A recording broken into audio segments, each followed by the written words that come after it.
Hi అండి. ఈరోజు కారం పొడి ఎలా చేయాలో చేసి చూపిస్తాను. ఫస్ట్ మిరపకాయలు, ఎల్లిపాయలు, జీలకర్ర, ధనియాలు, మిరియాలు, కల్యమాకు ఫస్ట్ ఒక పాత్ర పెట్టుకొని ఫస్ట్ ధనియాలు ఫ్రై చేసుకోవాలి. పచ్చివాసన పోయే వరకు ఫ్రై చేసుకోవాలి.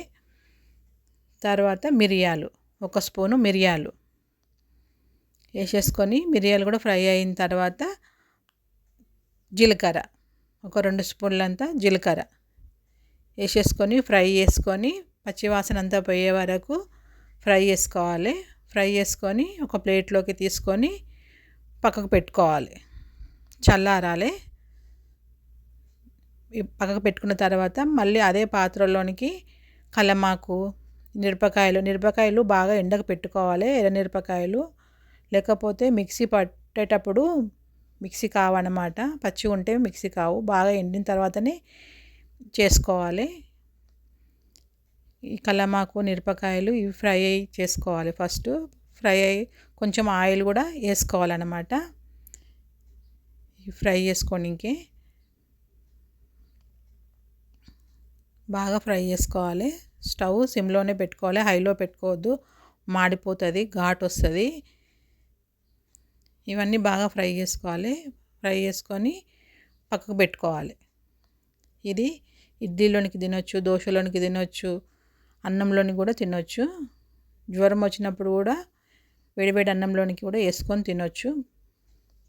ఎవరైనా తినొచ్చు. బాగా ఫ్రై చేసుకోవాలి. ఫ్రై చేసుకొని పక్కకు పెట్టుకోవాలి. ఇప్పుడు మనం ఫస్ట్ జీలకర్ర, ధనియాలు, మిరియాలు ఉన్నాయి కదా, అవన్నీ తీసుకొని మిక్సీ పట్టుకోవాలి. మెత్తగా పౌడర్ చేసుకోవాలి. పౌడర్ చేసుకున్న తర్వాత ఇప్పుడు మళ్ళీ మనము మిరపకాయలు, కల్యమాకు ఉంది కదా, అది కూడా ఇందులోకి వేసేసుకోవాలి.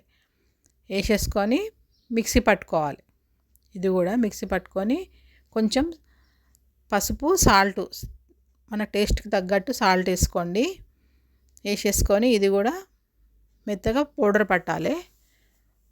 ఇలా పౌడర్ పట్టిన తర్వాత ఎల్లిపాయలు ఉన్నాయి కదా, ఎల్లిపాయలు వేసేసుకోవాలి. పొట్టుతో ఉన్నాయి వేసుకోవాలి, పొట్టు తీయొద్దు. అవి కూడా వేసేసుకొని మిక్సీ పట్టుకోవాలి. వేడివేడి అన్నంలోకి వేసుకుంటే బాగుంటుంది. ఇది చూడండి, ఈ విధంగా మెత్తగా పౌడర్ చేసుకోవాలన్నమాట. ఇట్లా ఈ విధంగా కావాలన్నమాట. వాటర్ వేయొద్దు. ఇలా మొత్తం పౌడర్గా ఉండాలన్నమాట. నెయ్యి వేసుకొని తింటే బాగుంటుంది ఈ కారం పొడి. చూడండి, కారం పొడి ఇప్పుడు రెడీ అయిపోయింది. ఒకసారి మీరు కూడా ట్రై చేసి చూడండి.